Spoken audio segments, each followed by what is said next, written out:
The Learning IQ. Be educated and feel empowered.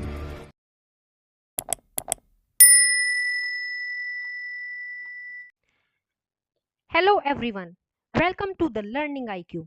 Be educated and feel empowered. I am Preeti Malik, lecturer in the Learning IQ.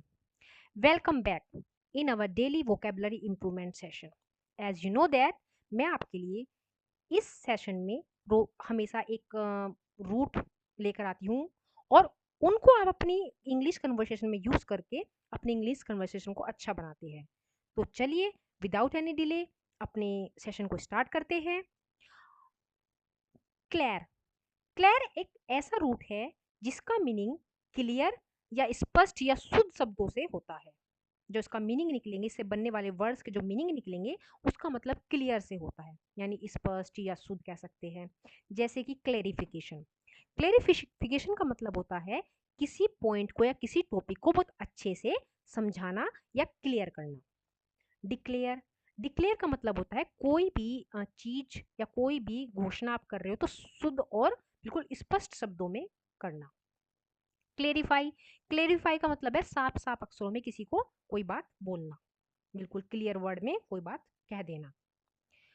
Next root है गैमोज। गैमोज एक ऐसा root है, गैमोज या गैमी दोनों ही ऐसे root है जिनका मीनिंग जो होता है वो मैरिज या विवाह से संबंधित होता है। जैसे मोनोगैमी। मोनोगैमी का मतलब होता है बहुत सारे ऐसे आपने देखा होगा ऐसे रिवाज होते हैं, ऐसे कस्टम्स होते हैं जिसमें एक विवाह करने का रिवाज होता है। जैसे कि हमारे हिंदू धर्म में ले लो कि भाई एक विवाह करने का, एक टाइम पे आप एक ही विवाह कर सकते हैं। बायोगैमी। बायोगैमी का मतलब होता है जब किसी कस्टम में, किसी रिवाज में दो विवाह करने का रिवाज होता है, यानी आप दो विवाह कर सकती है, तो उसको बाईगैमी बोलते हैं। और पोलीगैमी का मतलब हो गया जब आप एक से ज्यादा, यानी एक से ज्यादा दो या तीन या चार तक भी आप विवाह कर सकते हैं, तो उसको पोलीगैमी बोलते हैं। मीसोगैमी मीसोगैमी का मतलब होता है जब कोई इंसान विवाह से नफरत करता हो, मतलब वो विवाह करना ना चाहते हो, वो नफरत करता हो विवाह से, हैट्रेड ऑफ मैरिज, तो उसको मीसोगैमी बोलते हैं। मीसो का मतलब होता है हैट्रेड और गैमी का मतलब होता है विवाह, यानी विवाह से नफरत करने वाला। नेक्स्ट जो रूट है आपका पीडो। पीडो का मतलब होता है चाइल्ड या चिल्ड्रन, यानी बच्चों से रिलेटेड आप कह सकते हैं इसको। जैसे कि पीडिट्रिशियन, जो बच्चों का डॉक्टर होता है, बच्चों का विशेषज्ञ। पीडोमॉर्फोसिस, जब कोई बड़ा बच्चों जैसी हरकतें करता है, यानी बच्चों का रूप ले लेता है, उसको पीडोमॉर्फोसिस बोलते हैं। पीडोफोबिया, जब किसी व्यक्ति के मन में बच्चों को लेकर डर पैदा हो जाता है, बच्चों का डर कह सकते हैं जिसको आप, वो पीडोफोबिया होता है। पीडो का मतलब होता है बच्चों, बच्चे से रिलेटेड, और फोबिया का मतलब होता है डर, यानी बच्चे से रिलेटेड अगर आपके मन में या किसी इंसान के मन में कोई डर होता है उसको पीडोफोबिया बोलते हैं। नेक्स्ट वर्ड है आपका, नेक्स्ट रूट है आपका बुर्स। बुर्स का मतलब मीनिंग होता है मनी, पैसे से, या पर्स से आप कह सकते हो, या पोटली भी होता है इसका मीनिंग एक। जैसे कि री इम्बर्स।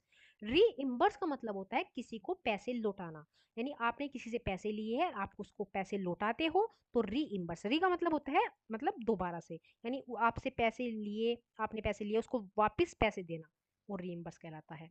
बुर्सरी का मतलब होता है छात्रवृत्ति या स्कॉलरशिप, यानी आप किसी स्कूल या कॉलेज में पढ़ रहे हो और आपको वहां से कॉलेज में से जो छात्रवृत्ति या स्कॉलरशिप मिलती है उसको बुर्सरी बोलते हैं।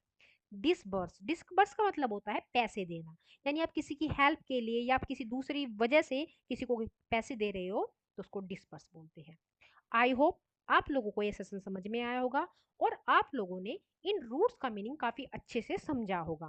सो this was for today. I hope this video was useful to you. If you like this video, then please don't forget to hit the like button and subscribe the Learning IQ. Thanks for watching. Have a great day.